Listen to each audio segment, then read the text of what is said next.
मी आबोली. नुकतंच किशोर नावाचा मुलगा माझ्या घरी कामाला लागला होता. याआधी किशोर आमचा ऑफिस बॉय होता. तो नेहमी माझे सगळे काम करायचा. तो ऑफिसमध्ये चहा पाणी देण्याचं काम करायचा. आता तो ऑफिस बॉयवरून माझ्या घरातील सर्वंट झाला होता. आता किशोर माझ्या घरी काम करू लागला होता.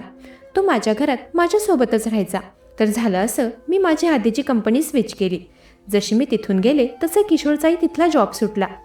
आमच्या मॅनेजर मॅमने त्या बिचाऱ्या गरीब मुलाला कामावरून काढून टाकलं आणि त्याच्या जागी त्यांनी कोणा महिलेला कामावर ठेवलं. आमच्या मॅनेजर मॅमचा डिवोर्स झाला होता. त्यामुळे त्यांना पुरुष जातीवर तिरस्कार झाला होता.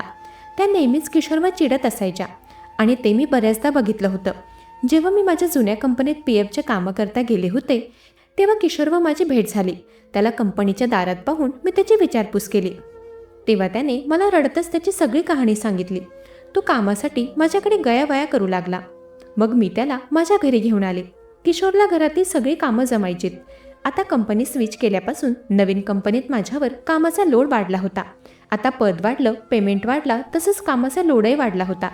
त्यामुळे घरातील कामांना मला वेळ देता येत नव्हता. म्हणून मी किशोरला माझ्याकडे घरकामासाठी ठेवून घेतलं. त्यालाही कामाची गरज होती. त्याला मी आधीपासूनच ओळखत होते. परंतु मी त्याला ज्या प्रकारे ओळखायला हवं होतं तसं आजपर्यंत मी त्याला कधी ओळखलंच नव्हतं. मी किशोरबद्दल जास्त चौकशी काही केली नव्हती आणि हीच माझी चूक झाली. तो 20 वर्षांचा मुलगा माझ्या घरात घरकाम करू लागला होता. सगळं काही व्यवस्थित चाललं होतं. किशोर रोज सकाळी माझ्या वेळेत मला कॉफी आणून द्यायचा. त्याला आता काही सांगायची गरज भासत नव्हती. अवघ्या 2 दिवसातच त्याने घरातील सगळी कामं समजून घेतली होती. मला उद्या काय नाश्ता करायचा आहे हे तो आदल्या दिवशीच विचारून घ्यायचा. मी खोलीतून बाहेर येण्याआधी डायनिंग टेबलवर गरमागरम नाश्ता तयार असायचा. किशोरच्या हाताला फार चव होती. असं वाटायचंच नाही की ते जेवण एखाद्या मुलाने बनवले. किशोर घरात असल्यामुळे माझं घर अगदी चकचकीत राहू लागलं होतं. मलाही असंच नीटनेटकं व स्वच्छ घर आवडायचं. आता किशोरमुळे ते सगळं शक्य होत होतं. बघता बघता किशोरला माझ्या घरी येऊन 15 दिवस उलटले. मागच्या 15 दिवसांपासून घरात सगळं काही व्यवस्थित चाललं होतं. किशोरच्याही वागण्यात मला काही वेगळेपणा दिसला नव्हता. उलट तो घरातील सदस्याप्रमाणे होता. माझ्या घरात मी एकटीच राहायचे. मी आता 35 वर्षांची होते, पण अजूनही मी लग्न केलं नव्हतं. कारण आता मला स्वतंत्र राहण्याची सवय झाली होती. मला माझा फ्रीडम खूप प्रिय होता. ते मूलबाळ, संसार या गोष्टींमध्ये मला अजिबात इंटरेस्ट नव्हता आणि त्यामुळेच मी माझं आयुष्य माझ्या पद्धतीने जगत होते. मला चांगल्या पगाराची नोकरी होती. स्वतःचा सगळा काही खर्च मी स्वतः करत होते. त्यामुळे माझ्यावर कोणीही त्यांचे निर्णय लादू शकत नव्हतं. आता मी माझ्या घरात किशोरलाही राहायला एक स्वतंत्र खोली दिली होती. त्याच्या खोलीमध्ये बेसिक सामान होता, जसं की एक फॅन, सिंगल बेड आणि छोटं कपाट. अशा काहीशा 2-3च गोष्टी त्याच्या खोलीत होत्या आणि तेच त्याच्यासाठी खूप होतं. एके दिवशी मी ऑफिसमधून लवकर घरी आले. घरात शिकताच किशोरला पाहून मी शॉक झाले, कारण तो वेगळ्याच धुंदीत दिसला. मी त्याला आवाज दिला पण त्याचं लक्षच नव्हतं. तो हातात लाल कलरचा टी-शर्ट घेऊन बसला होता आणि त्या टी-शर्टवर त्याची नजर एवढी एकाग्र होती की इकडे तिकडे कुठेही त्याचं लक्ष जात नव्हतं. मी घरात आले आहे यावरही त्याचं लक्ष गेलं नाही. तो पूर्णपणे त्या कपड्यामध्ये गुंतला होता. मी त्याच्या जवळ जाऊन त्याला हाक मारली तेव्हा तो भानावर आला आणि त्याने लगेचच त्याच्या हातातील शर्ट बाजूला ठेवला. मी त्याला विचारलं की किशोर, तू काय करत होतास? तू हा शर्ट घेऊन का बसला आहेस? तुझ्याकडे बघून असं वाटत आहे की जसं की या कपड्यासोबत तुझ्या खूप काही आठवणी जोडल्या आहेत. त्यावर तो म्हणाला, नाही मॅडम, मला हा शर्ट आवडला म्हणून मी त्याला जवळून बघत बसलो होतो, बाकी काही नाही. मी त्याला म्हणाले, हा शर्ट माझा आहे. ते ऐकून तो घाबरला. म्हणाला, बाईसाहेब, काही गैरसमज करून घेऊ नका. हा शर्ट मला बाल्कनीत पडलेला दिसला. मला वाटलं कोणाचा तरी शर्ट उडून आला आहे म्हणून मी तो माझ्यासाठी ठेवून घेतला होता. मी त्याला म्हणाले, किशोर, हा शर्ट मी आज धुण्यासाठी दिला होता. कपडे तूच वाळवायला घातलेस ना, मग तरीही तुझ्या लक्षात नाही? माझं बोलणं ऐकून किशोर गडबडला. म्हणाला, बहुतेक माझं लक्ष नसेल. सॉरी बाईसाहेब. मी पुन्हा त्याला धुवून प्रेस करून तुमच्या खोलीत ठेवून देईल. मला माफ करा. एवढं बोलून तो तिथून निघून गेला. त्यावेळी मी त्याच्या डोळ्यात त्या कपड्यासाठी एक वेगळ्याच प्रकारचा हट्ट पाहिला होता. असं वाटत होतं जणू त्याला ते हवं आहे. किशोर रोज अगदी साधारण कपडे घालायचा. त्याच्याकडे नवीन कपडे नव्हतेच. तो आमच्या ऑफिसमध्ये 8,000 रुपये पगारावर कामाला होता आणि आता मी त्याला 6,000 रुपयांवर घर कामासाठी ठेवलं होतं. कारण तो माझ्याच घरी राहायचा, त्यामुळे मी त्याचा पगार तेवढा ठेवला होता. त्याच्या पगाराच्या पैशातून तो काही पैसे त्याच्या घरी पाठवायचा. 6,000 रुपयांमध्ये त्याच्याकडे स्वतःला खरेदी करण्यासाठी कितीतरी पैसे राहत असतील. असो, मी ठरवलं की मी किशोरला काही कपड्यांची खरेदी करून देईल. मग त्याच दिवशी थोड्या वेळाने मी किशोरला घेऊन मार्केटमध्ये गेले. मी त्याला त्याच्या आवडीचे 2-3 शर्ट खरेदी करून दिले. त्या दिवशी किशोर फारच खुश होता. मी त्याला माझ्यासोबत बाहेर हॉटेलमध्ये जेवायलाही घेऊन गेले. घरी आल्यावर किशोरला काय झालं कुणास ठाऊक, एकदम त्याने माझा हात त्याच्या दोन्ही हातांमध्ये पकडला. एकदम तो म्हणाला, बाईसाहेब, तुम्ही किती चांगले आहात. तुम्ही माझ्या मनातील इच्छा लगेच ओळखली. खरंच तुम्ही खूपच छान आहात. मी तेव्हा त्याच्याशी हसले व माझ्या खोलीत निघून गेले. मी अजूनही समजू शकले नव्हते की किशोरच्या गोडबोलीमागे काहीतरी असावं. मी त्याला गरीब आणि साधाभोळा समजून त्याची मदत करत होते, त्याच्याशी प्रेमाने राहत होते. पण किशोर माझ्या एकूण एक गोष्टीचं निरीक्षण करत होता आणि हे मला त्यावेळी ठाऊक नव्हतं. पुढे 2 दिवसांनंतर अजून एक प्रकार घडला. मी फ्रेश होऊन माझ्या खोलीत आले तेव्हा मी पाहिलं किशोर माझ्या खोलीतून पावडरचा डब्बा लपून घेऊन जात होता. त्याला पाहताच मी त्याला थांबवलं. मी त्याला विचारलं की किशोर, तू काय करत होतास? हा पावडरचा डब्बा तू कुठे घेऊन चालला आहेस, तेही मला न विचारता? माझा प्रश्न ऐकून किशोर एकदम घाबरला. तो म्हणाला, बाईसाहेब, सॉरी, माफ करा. मी तुमचा कॉफीचा मग उचलत होतो. चुकून माझ्या हातात हा पावडरचा डब्बा आला. त्यावेळी किशोर खरं बोलत होता की त्याच्या वागण्यात काहीतरी खोटेपणा होता. सध्या चुकून त्याच्याकडून बरोबर माझ्याच वस्तू घेतल्या जात होत्या. आता तो ते खरं बोलत होता की खोटं हे समजून घ्यायला माझ्याकडे एवढा वेळ नव्हता, कारण मला ऑफिससाठी वेळ होत होता. पण जेव्हा किशोर माझ्या बाजूने गेला तेव्हा मला माझ्या त्या पावडरचा फ्रेग्रन्स आला होता. म्हणजे किशोरने माझी पावडर मला न विचारता वापरली होती. त्याला सध्या माझ्या वस्तू एवढ्या का आवडू लागल्या होत्या मला काही कळत नव्हतं. तेव्हा तर माझ्याकडे त्या गोष्टीचा तर्कवितर्क काढण्यासाठी जराही वेळ नव्हता, कारण मला आधीच ऑफिससाठी वेळ झाला होता. संध्याकाळी घरी आल्यावर माझ्या डोक्यातून सकाळची ती गोष्ट निघूनच गेली होती. घरी येताच मी किशोरला काही पैसे दिले. मी त्याला म्हणाले, घरात काही सामान नसेल तर जाऊन घेऊन ये, कारण 2 दिवसांकरता माझ्या दादावहिनी घरी येत आहे. त्यांच्या पाहुणचारामध्ये काही कमी पडायला नको. माझ्या दादाचं नुकतंच लग्न जमलं होतं. तो त्याच्या बायकोला घेऊन माझ्या घरी येणार होता. दादा येणार असल्यामुळे मी 2 दिवसाची सुट्टी घेतली होती. दुसऱ्या दिवशी दादा वहिनीसोबत माझ्या घरी आला. माझं घर पाहून वहिनी तर थक्कच राहिली होती. ती म्हणाली, तुम्ही एकटीने एवढं मोठं घर घेतलंय. मला तर माझ्या डोळ्यांवर विश्वासच बसत नाहीये की एक महिला स्वतः एकटीच्या स्वकष्टाने एवढी प्रगती करू शकते. वहिनी माझं कौतुक करत होती की माझ्यावर संशय घेत होती हे तर मी समजले होते. मी काही बोलला तोच किशोर म्हणाला की माझ्या बाईसाहेब खूपच कष्टाळू आहेत. हे सगळं त्यांच्या मेहनतीचं फळ आहे. किशोरचं बोलणं ऐकून वहिनीचं तोंड बंद झालं. किशोरचं उत्तर ऐकून मी त्याच्याकडे बघून स्मित हास्य केलं. मग काहीच वेळात आम्ही जेवायला बसलो. बघता बघता ते 2 दिवसही उलटले. दादा वहिनी त्यांच्या घरी जायला निघाले होते. घरी गेल्याच्या एका दिवसानंतर वहिनीचा मला फोन आला. फोनवर तिने मला जे सांगितलं ते ऐकून मी थक्कच राहिले. वहिनी म्हणाली, आबोली, तुझ्याशी मला जरा महत्त्वाची गोष्ट बोलायची होती. तुझ्या घरी आले असताना तुझ्या त्या नोकराने माझ्यासोबत असभ्य वागणूक केली. वहिनीने सांगितलं की रात्री ती जेव्हा पाणी प्यायला उठली होती तेव्हा किशोर तिला काहीतरी इशारे करत होता. वहिनीचं बोलणं ऐकून मी विचारात पडले, कारण किशोरसोबत राहून मला जवळजवळ आता महिना होत आला होता. पण आजपर्यंत मला असा काही अनुभव आला नव्हता. वहिनी म्हणाली की कदाचित तो तुझा विश्वास जिंकत असेल, म्हणून आजपर्यंत त्याने त्याचं खरं रूप तुझ्यासमोर आणलं नाही. तुला घरात नोकराची गरज आहे तर कोणा महिलेला कामाला ठेव. त्या मुलाला लवकरात लवकर कामावरून काढून टाक. मी तिला म्हणाले, वहिनी, जर किशोरने तुझ्यासोबत चुकीची वागणूक केली होती तर तू मला तेव्हाच येऊन का नाही सांगितलंस? तर ती म्हणाली, कारण तुझ्या दादासमोर मला विषय वाढवायचा नव्हता. उगाच तुलाही गैरसमज झाला असता की लग्नाआधीच मी तुझ्या भावाचे कान भरवत आहे.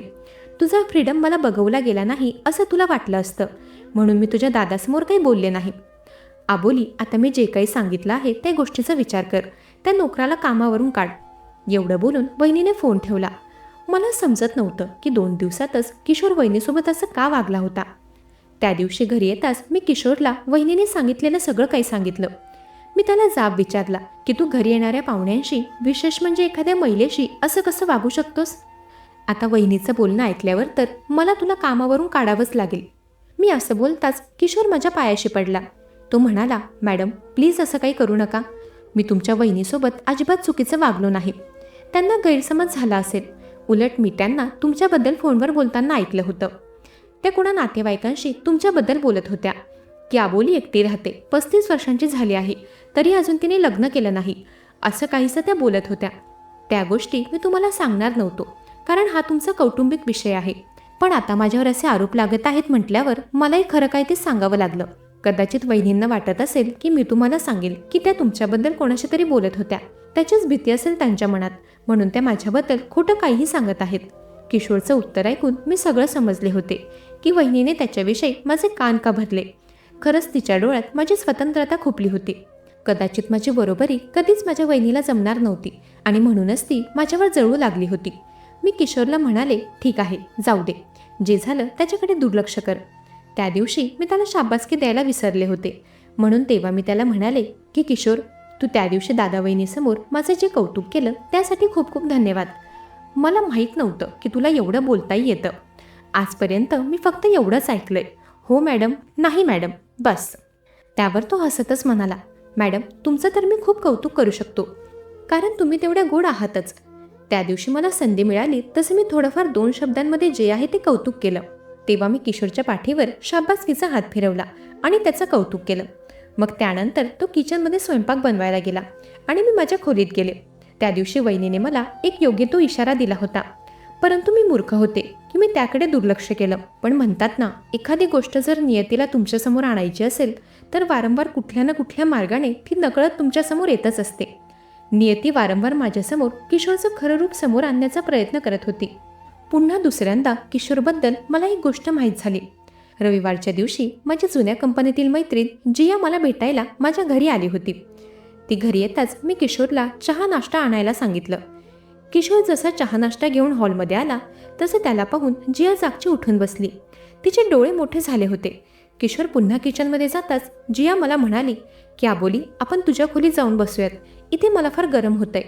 मग तेव्हा मी जियासोबत माझ्या खोलीत गेले. तिथे जाताच जियाने माझ्या खोलीचा दरवाजा लावून घेतला.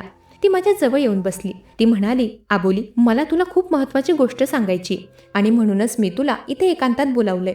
मी तिला काय झालं विचारलं तर ती म्हणाली, आबोली, हा किशोर तुझ्या घरी काय करतोय? मी तिला सांगितलं की मी त्याला माझ्या घरी घर कामाला ठेवलंय. ते ऐकताच जियाने कपाळावर हात ठेवला.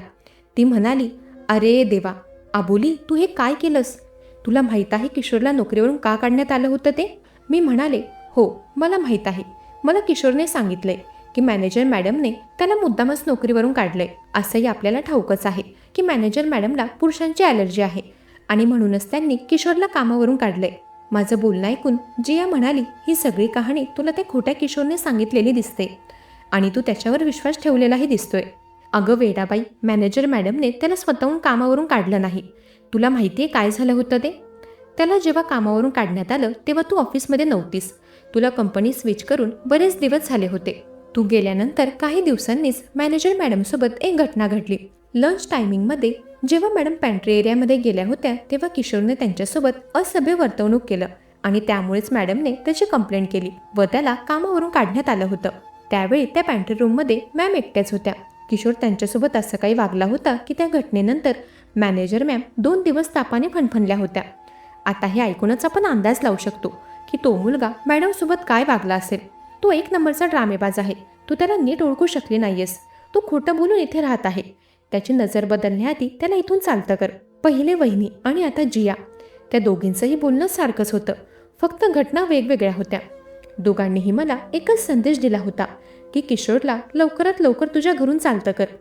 वहिनीला तर मी खोटं समजले होते, पण आता जिया, तीही किशोरबद्दल तसंच काहीसं सांगत होती जे वहिनी बोलली होती. मला तर फार घाबरायला होत होतं. जिया माझ्याशी बोलून लगेच तिथून निघून गेली. ती गेल्याच्या काही वेळाने किशोर माझ्या खोलीत 2 जेवणाची ताटं घेऊन आला. जियाला न बघून तो म्हणाला, जिया मॅडम कुठे गेल्या? मी तुम्हा दोघांसाठी जेवण घेऊन आलो होतो. मी त्याला सांगितलं की ती गेली, तिला जरा काम होतं. त्यावेळी मला किशोरच्या हातून जेवणाचं ताट घ्यायलाही भीती वाटत होती. तो माझं ताट माझ्या खोलीत ठेवू लागला, पण मी त्याला म्हणाले की आज मला भूक नाहीये. मी त्याला माझ्या घरून जा हे कसं म्हणावं मला समजत नव्हतं. घरात मी एकटीच होते. जियाचं बोलणं ऐकल्यापासून माझ्या मनात एक प्रकारची भीतीच निर्माण झाली होती. त्यावेळी मी त्याला तिथून जाण्याबद्दल काही बोलले नाही, कारण तो काही करू शकला असता. मी सकाळ होण्याची वाट बघू लागले, परंतु त्या दिवशी रात्रीच्या 11:30 वाजता मी अचानक जागी झाले. घरात मला काहीतरी वस्तू फुटण्याचा आवाज आला. त्याच आवाजाने मी उठले होते. मी खोलीतून बाहेर गेले तेव्हा बाहेर जाताच माझी नजर किशोरच्या खोलीवर गेली. तो त्याच्या खोलीच्या दरवाजात उभा होता. तो एकसारखा मान डोलवत होता व मला त्याच्याजवळ बोलवत होता. त्याचं ते वागणं पाहून माझ्या लक्षात आलं की हा असाच काहीसं वहिनीशीही वागला असेल. तेव्हा मी रागाच्या भरात त्याच्या जवळ गेले. मी त्याच्या 2 कानाखाली वाजवणार होते, पण त्याच्या जवळ जाताच माझ्या पायात काहीतरी टोचलं. खाली पाहिलं तर तिथे पाण्याचा ग्लास फुटला होता. मी तेव्हा किशोरचा हात पकडून त्याला घराबाहेर हाकलू लागले, परंतु त्याचा हात पकडताच मला असं जाणवलं की त्याला घराबाहेर हाकलण्याची नाही तर हॉस्पिटलमध्ये घेऊन जाण्याची गरज आहे. मी लगेचच किशोरला हॉस्पिटलमध्ये घेऊन गेले. हॉस्पिटलमध्ये गेल्यावर डॉक्टरांनी त्याचं चेकअप केल्यानंतर जे सांगितलं ते ऐकून माझ्या पायखालची जमीनच सरकली. तेव्हा माझ्या लक्षात आलं होतं की मी किती मोठी चूक करत होते. डॉक्टरांनी सांगितलं की किशोरला 1 नाही तर 2 प्रकारचे आजार आहेत. थोडीफार थंडी पडली की त्याच्या शरीरामध्ये आग होऊ लागते आणि दुसरा आजार म्हणजे त्याला कधीही फिट यायच्या. उभ्या जागी तो थरथरायला लागायचा. त्या दिवशी मी त्याचा हात धरला तेव्हा मला जाणवलं की त्याला काहीतरी समस्या होत आहे आणि म्हणूनच मी त्याला ताबडतोब हॉस्पिटलमध्ये घेऊन आले होते. डॉक्टरांनी त्याच्या ट्रीटमेंटसाठी बराच खर्च सांगितला होता. डॉक्टरांची भेट घेतल्यानंतर जेव्हा मी किशोरला भेटायला गेले तेव्हा त्याच्या डोळ्यात पाणी होतं. तो म्हणाला, मॅडम मला माफ करा, माझ्यामुळे तुमच्या पायात काच रुतला. मी स्वतःहून ग्लास फोडला नाही. मी पाण्याचा ग्लास घेऊन माझ्या खोलीत जात होतो आणि तिथेच दरवाजात अचानक मला थरथरायला लागलं. मी त्याला म्हणाले, किशोर माफी तू मागू नकोस. माफी तर मला तुझी मागायची आहे. फक्त मलाच नाही, मॅनेजर मॅम, वहिनी, जिया आम्ही सगळ्यांनी तुझी माफी मागायला हवी. तेव्हा मी त्याला सगळं सांगितलं की त्याच्याबद्दल कोणी कोणी मला काय काय सांगितलं होतं. ते ऐकूनही त्याने कोणावरही राग व्यक्त केला नाही. तो म्हणाला, मॅडम जाऊ द्या, मला कोणावरही राग नाही आहे. माणूस प्रत्येकाच्याच नजरेत बरोबर असू शकत नाही. मी ज्यांच्या नजरेत चुकीचा आहे त्यांचा विचार करण्यापेक्षा मी ज्या व्यक्तीच्या नजरेत योग्य आहे ती व्यक्ती माझ्यासाठी लाख व्यक्तींच्या बरोबर आहे आणि ती व्यक्ती तुम्ही आहात. तुम्ही मला समजून घेतलं व हॉस्पिटलमध्ये घेऊन आलात. मॅडम मला चुकीचं समजू नका, पण त्या दिवशी मी तुमच्या खोलीत पावडरचा डब्बा घ्यायलाच आलो होतो, कारण अचानक पाऊस पडल्यामुळे थंडी वाढली आणि माझ्या शरीरातील जळजळही वाढली होती. एकदा मी चुकून तुमची ती पावडर माझ्या हाताला लावली होती आणि तेव्हा मला गार वाटलं होतं, म्हणूनच मी तुमच्या खोलीत पुन्हा ती पावडर घ्यायला आलो होतो. पण तेव्हा मी तुमच्याशी खोटं बोललो होतो, मला माफ करा. तो पुढे म्हणाला, मॅडम माझ्याकडे माझ्या आजारांवर उपचार करण्यासाठी एवढे पैसे नाही आहेत, त्यामुळे मी सगळं काही माझ्या अंगावरच काढतो. या आजारांमुळे बऱ्याच ठिकाणचे माझे काम सुटले आहेत. काही ठिकाणी तर महिनाभर काम करूनही मला तिथल्या मालकाने 1 रुपयाही दिला नाही, कारण पगाराच्याच वेळी मला फिट यायच्या आणि लोक वेगळाच अर्थ काढायचे. या शहरात मी एकटा असल्यामुळे मला कोणीही समजून घेत नाही. आता तुम्ही काळजी करू नका, आता मी तुम्हाला त्रास देणार नाही. हवं तर तुम्ही मला पगार देऊ नका. मी आता तुमच्या इथे काम करणार नाही, म्हणजे तुम्हालाही माझा काही त्रास होणार नाही. तेव्हा मी किशोरला म्हणाले, किशोर आजपासून तू माझ्या घरात काम करणारा नोकर नाही आहेस, तू माझा लहान भाऊ आहेस. मी आजपर्यंत बराच पैसा कमवला होता. जर माझ्या कमाईचा 10% भाग कोणाचं आयुष्य वाचवू शकत असेल तर मग ते पुण्य कोणाला नको होतं. मी किशोरच्या उपचारांची हमी घेतली आणि त्याला मी पुढे शिक्षण करण्यासही सांगितलं. पुढे काही महिन्यातच योग्य उपचारांमुळे किशोरचे आजार बरे झाले. आजही तो माझ्यासोबत माझ्याच घरी राहतो, माझा लहान भाऊ म्हणून. आता रोज सकाळी मी माझ्या ऑफिसला जाते आणि किशोर त्याच्या कॉलेजला जातो. किशोर खूप हुशार मुलगा आहे, फक्त पैशाअभावी त्याचं भविष्य अंधारात जात होतं. परंतु देवाने वेळीच मला त्याच्या आयुष्यात पाठवलं. मंडळी, जर देवाने आपल्या ताटात आपल्या भुकेपेक्षा 1 भाकरी जास्त दिली असेल तर त्या भाकरीतील अर्धा वाटा एखाद्या भुकेल्याला, गरजूवंताला देता आला, त्याची भूक भागवता आली तर नक्कीच भागवा. कारण देव प्रत्येकाच्या ताटात त्याच्या भुकेपेक्षा जास्त भाकरी देत नाही. काही पुण्यवान लोकांच्या वाटेलाच पुण्य कमवण्याचं भाग्य असतं. मंडळी, कशी वाटली ही कथा? ऐकत रहा मनाचे बोल.